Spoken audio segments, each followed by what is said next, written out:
you cool cats and kittens. Today we are going to do a simple roasted chicken with rice.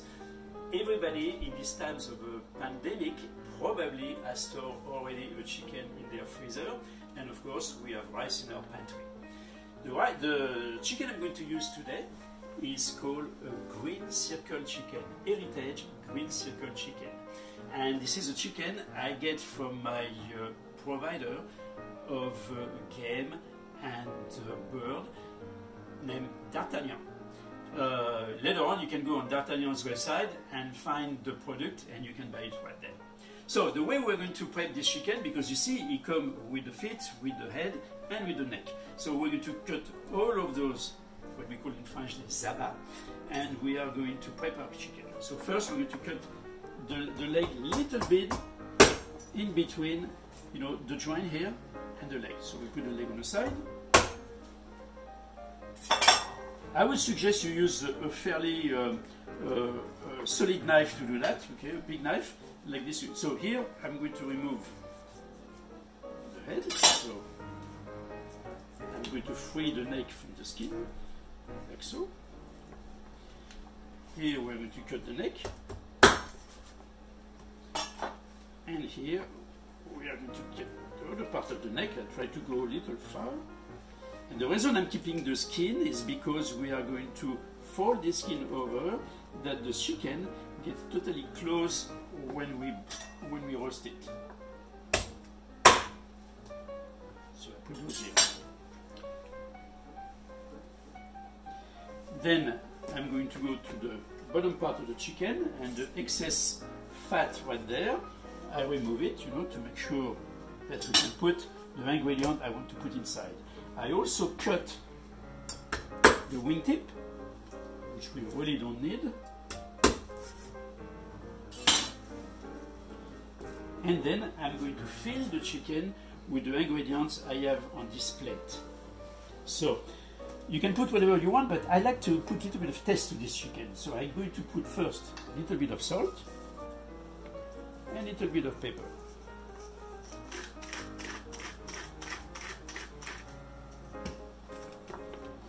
After I done that, I put a piece of lemon,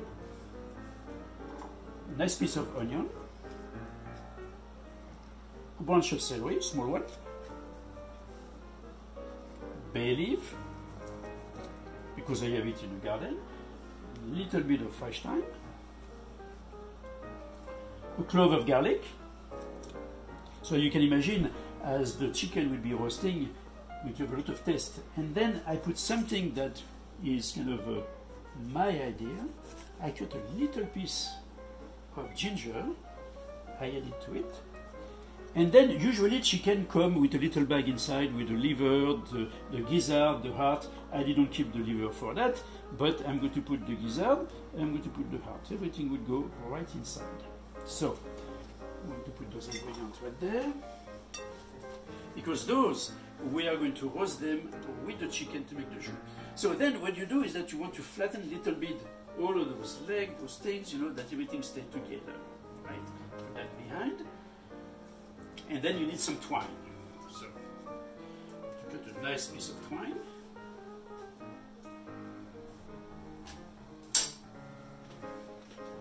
So we're going to do like a 8 shape type of movement to close the chicken completely.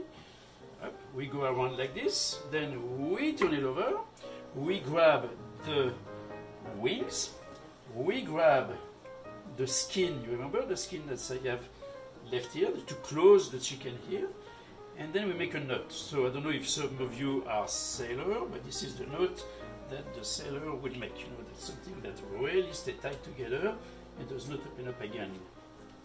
Alright? So I must mention that before I do that, I leave my chicken out of the fridge. Of course, first if it's in the freezer, you freeze it, okay? But then I leave it out of the fridge for a period of about an hour. During this hour, the chicken gets more room temperature. You know, it's not too cold. Like this, when you put it in the oven, you do not cool down the oven too much, you know, as you put the chicken in. So that's important. The other thing that is important, because you want to have a very nice crusty skin, is also great to leave the chicken in your fridge for a minimum of 24 hours open. You don't cover it, you leave it open. Like this, the air circulating is going to dry up your skin. So that's what you have here. So now we're going to put it in the oven.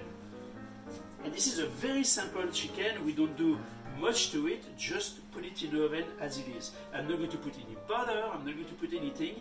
The natural fat of this chicken will come out, you know, and keep it nice and moist and also crusty. So now we're going to be roasting this chicken.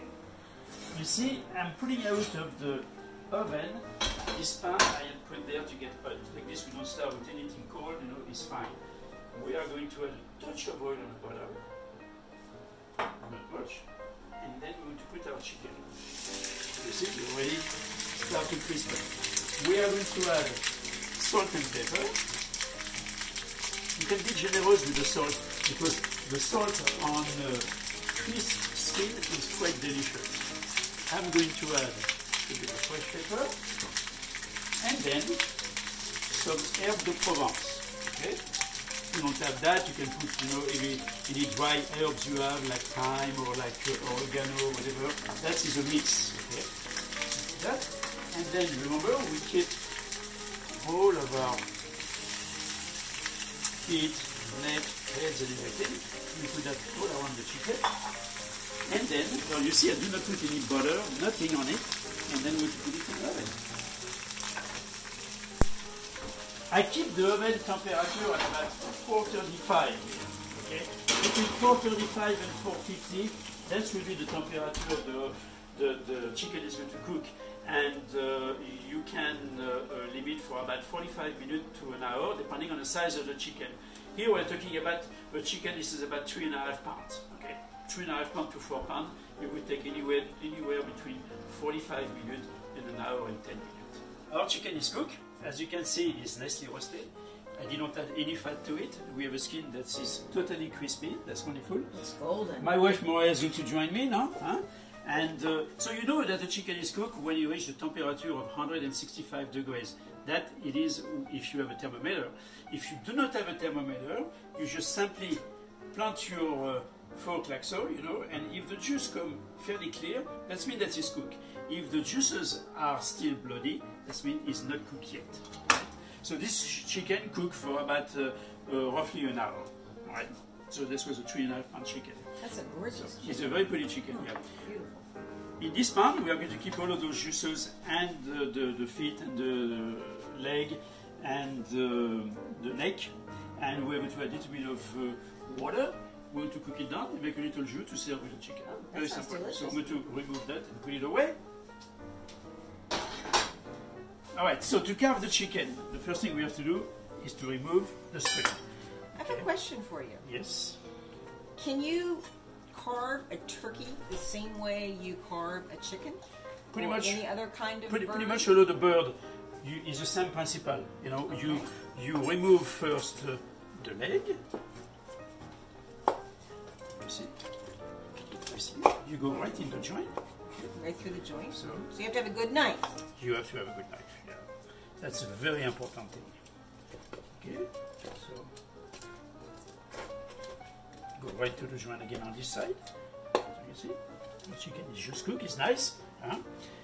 And then after that, you put your fork right still at the joint part. Center. Under And you see here, right there, this is where you have the separation between the two breasts. So here, don't forget that you have the wishbone. So I go around the wishbone. which is like where? So. The wishbone is right there. It's located right there and right there. Oh, right in the back. Yeah. Okay. Which in fact is the front. Right, excuse me. That's okay. So then we're going to cut right there around the carcass. Now that's again, keep the bone because you can make a very nice chicken soup with that. Okay. You mean the bones of the whole, the carcass? Absolutely. Yeah. So here is your breast. Here you see the legs. Okay. So we're going to do one serving. This is a very generous serving, by the way. Huh? We're going to put our plate right there. So I told you at the beginning of the sequence we're going to serve it with the rice. So everybody has some rice in the house. basmati rice, whatever rice. Oh, you're using the sushi rice. Here I have the sushi rice, that's right. Yeah, so we're going to use it, so I cook it already. In order to make it a little more tasty, I'm going to add a little bit of the chives from our garden. We're going to combine all that together. Could you use any other kind of rice? I mean, absolutely, any so rice of your choice. Wild rice would be fantastic. Oh, wild rice would be wonderful. I love wild rice. So here I have a little ramekin that's basted with butter. Okay. So we are going to fill that with the rice. We pack it a little bit. Like so. We invert it on the top of our plate. So, oh, and that's just any kind of ramekin. Could you use the little glass one there? Any type of ramekin, okay. Something of your choice. Then we gently are going to put the breast and the leg. So when I did the chives, I kept a little bit of the tip of the chives as well. You know, to make it elegant. Huh? Wow. And then, you remember I told you to make a little jus, so I made a little jus here. We are going to add our little jus. A little bit on both sides. Not on the top of the chicken, because you really want to keep this chicken nice and crisp. Yeah. So, and here you are. Wonderful chicken for dinner tonight. Alright, so welcome back. Here we are with Alex, who came to join us for dinner. The chicken is ready, as you can see. I have a little piece of chicken here for Alex to test. I think he's going to like that. Alex, what do you think of that? I'll give you a small piece. Chicken. Chicken? What do you think? Try it. See how good it is. And I see that we also have a little Penny. Was it Penny? Penny. Little chicken for you as well. Penny needs some chicken as well. So, and let me tell you a little bit about the breed of the chicken we are using. Is called Brune Landaise. Is a French breed of chicken from the southwest of France. Okay, so as I told you before, I'm going to repeat. We are going to use the chicken from D'Artagnan here. D'Artagnan is a food provider. You can go on their website and find the chicken of your choice. All right? Bon appétit.